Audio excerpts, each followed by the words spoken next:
What are my plans with Cole Palmer and why am I considering captaining Bruno Fernandes this game week? In today's team selection video, we're going to take a look at how I could line up ahead of the game week 3 deadline, talking about transfers, captaincy and my benching headaches, so you know exactly where my head's at for the up and coming deadline. So let's get into it.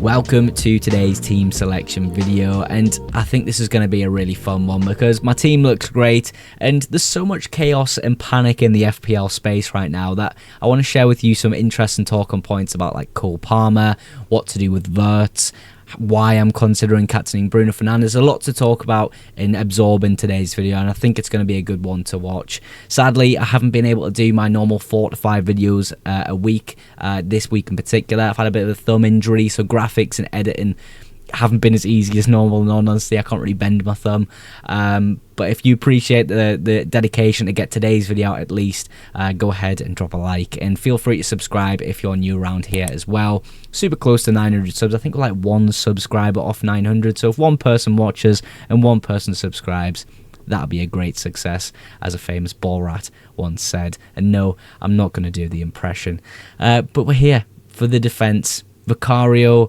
Pedro Porro double up, Murillo and Tosin as well in that back line.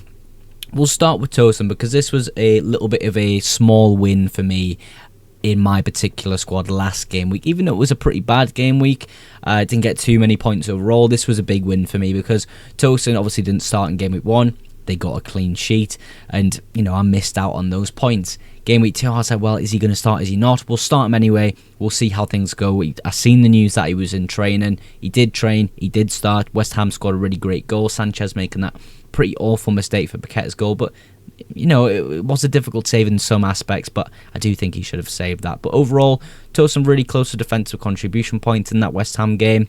He looks like he's going to be a starter for Chelsea going forward. I think I've got to keep an eye on who's going to be sort of the defensive partnership in terms of centre-backs for Chelsea. Could it be Tosin and Chalobah? We've seen Wesley Fofana come back into the squad and get minutes. Could Fofana take minutes off Tosin? Could he take them off Chalobah? We'll have to see how it plays out. But yeah, super happy to have him at least starting for Chelsea last game week. And with a Fulham at home fixture, I think that's a pretty good fixture for Tosin and Chelsea. Murillo, West Ham at home.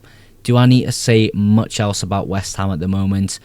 They've looked absolutely shocking. It's a home fixture for Forest. Murillo, this is the chance to get me a clean sheet, maybe some defensive contribution points to pay off the bad start that Forest have had at the start of the season in terms of defensive points in FPL. So yeah, let's see some points, Murillo, for this fixture in particular. This is the absolute chance to go ahead and get the clean sheet as well as the defensive contributions, and maybe go ahead and get me an attack and return, bro. You know, it's been a difficult start to the season, but Pedro Porro, Vicario, double up on the Spurs assets against Bournemouth at home. I don't like it as much, I'll be completely honest. Bournemouth have looked decent to start the season. Semenyo especially tearing things up. But Spurs have looked really great as a whole. And I think defensively, Thomas Frank has changed things ever so slightly, and I think they're going to be a lot stronger. So overall, the defence for me looks really great this week. You've got backup in Anderson and Esteve on the bench. Dubravka as well on the bench there. The only player I would maybe consider starting, if I needed to, is Anderson against Chelsea away from home. Fulham defensively normally have pretty good data behind them. Maybe if Chelsea only score 1 goal in a fixture and he comes away with defensive contribution points like he probably should do because he's super involved within that Fulham defence, that won't be a bad result for the game week. That'll be like a 4-pointer for Anderson. So yeah, overall, I think we'll be starting like this. Super happy with the defence and how it looks overall.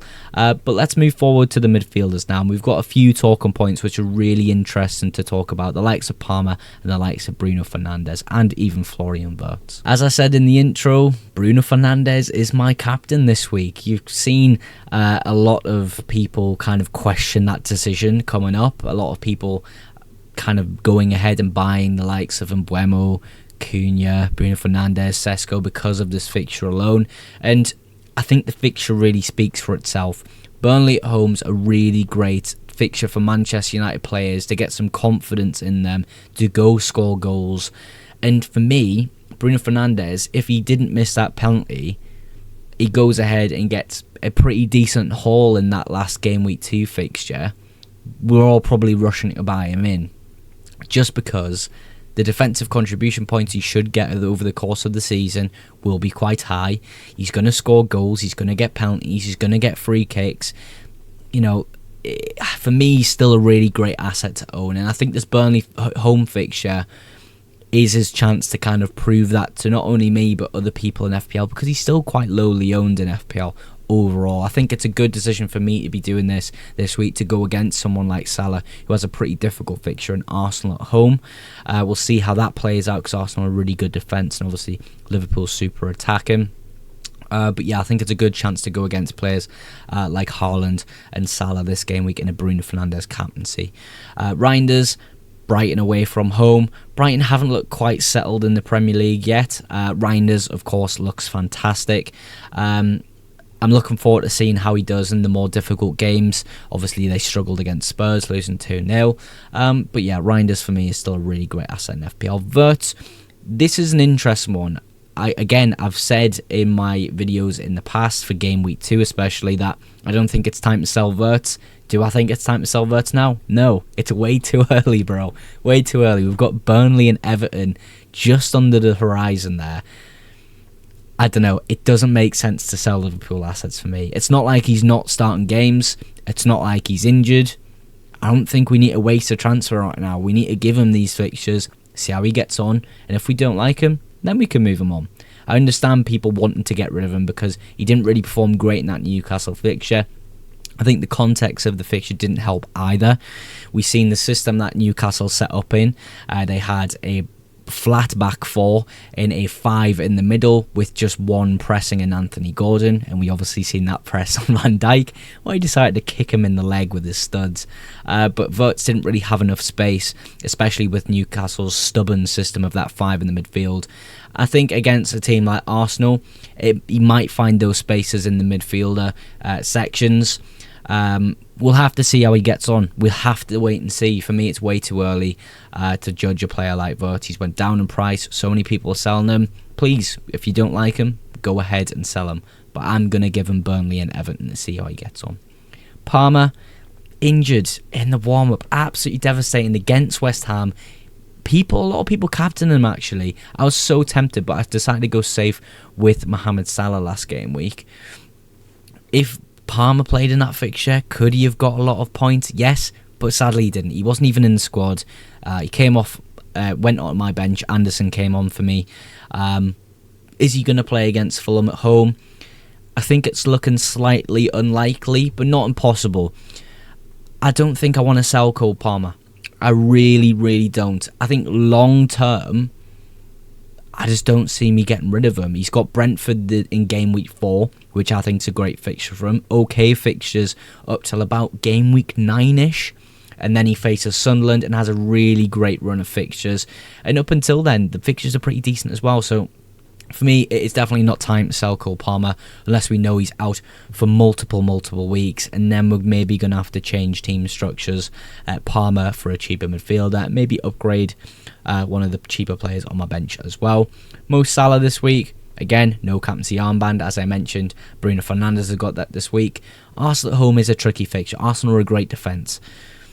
Liverpool do normally struggle against Arsenal, so I'm a bit sort of standoffish on a Salah captaincy. It's normally a set and forget situation with him, but I think it's different this game week with against Arsenal. So yeah, overall midfielders, pretty happy with them all. Keeping an eye on Wirtz, we're keeping an eye on Palmer news. Everyone else, happy as Larry, so good. Bruno Fernandes captain, let's be having you. We've of course got Mateta and Evan Nielsen still starting up top in my FPL team. It's way too early for Mark Yu to come into the side for me. If there is a chance that he starts against Brentford, Palmer would probably be benched in that situation, but I do think it's unlikely. Mark Yu only just played for Sunderland against Huddersfield in the Carabao Cup. Looked great, by the way. Scored a goal, in fact, but still, Mateta, Evan Nielsen, the definite starters this game week. Differentials, as I mentioned, the fixtures are okay, not great fixtures, but again, these fixtures may people off getting them so early. They've got good fixtures across the board, long and medium term in my opinion. Mateta now definitely should be on penalties for Crystal Palace, which was a big factor in me getting him for game week 1. The lack of Eze's output may affect Crystal Palace overall. I don't mind him as a pick still. I think we understand that the quality that Mateta can put out on a football pitch, and I think Ismaila Sarr still being there, a big sort of driver in terms of assists and goal output for Palace. You know, he's still at the club. Palace are looking to sort of strengthen that left position as well. I do believe they've just signed a player to cover for Eze in Pino. Honestly, no idea of how he fits in the team, if he's even a winger. I've never heard of the player, but at least it's a positive sign that Palace are going out of their way to improve that position, which makes me more happy to keep a player like Mateta, especially for his good fixtures coming up. Evan Nielsen, Bournemouth have looked great. They've looked really good. I think when Evan Nielsen's fixtures sort of start to get to the good ones, we're looking at Leeds in a few weeks. I think even Spurs away from home isn't too bad of a fixture for Bournemouth. Bournemouth Football Club can perform in any game in my eyes under Iraola. He's a top manager. We're just looking at Evan Nielsen to get off the ground here. Look, Semenyo's kind of done the hard work here. Evan Nielsen, let's get involved son. Get me some FPL points. Big differential.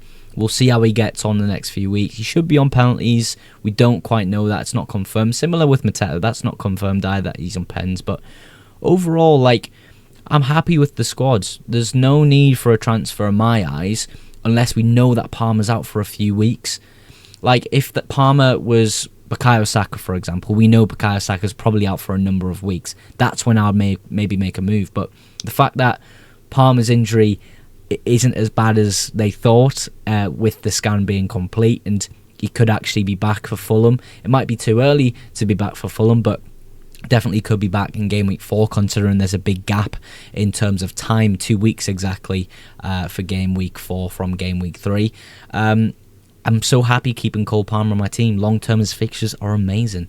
So yeah, I think a lot of panic in FPL at the moment across managers, wildcarding, taking hits I've seen as well. I don't quite get it myself because I'm playing FPL the entire season. I'm not playing it just to get ahead in the first few weeks. Doesn't quite make sense to me. If you're using chips at the start of the season, that might be your chip strategy. That's completely fine. Just because I'm doing something doesn't mean you have to at home. Few viewers have activated their wildcards. One of the viewers who I've spoke to personally, he's activated a free hit this week. Fantastic. I hope it really works out for you. But for me, I'll be honest, I'm just chilling right now.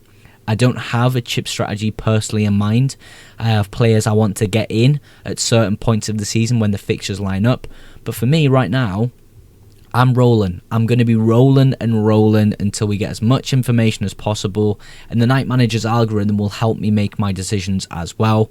I've in fact received an early performance email from themselves, and they've recommended no early transfers this week, even with Cole Palmer's injury and even with Wirtz not having a great game against Newcastle. So yeah, if the algorithm backs my thoughts of just rolling, I'm quite happy. But yeah, FPL's a 38 game week game. I'm chilling, rolling away at 7 millionth in the world. I'm chilling. Sadly, there won't be a deadline stream this weekend from myself. I'm travelling up the country for a wedding. I may have a few hours spare on the morning to go live on TikTok on my mobile phone. So if you fancy it, go follow the link in the description for that. But if you did enjoy today's video, go ahead and drop a like. And if you aren't yet subscribed to the channel, go ahead and subscribe for future FPL content and future deadline streams.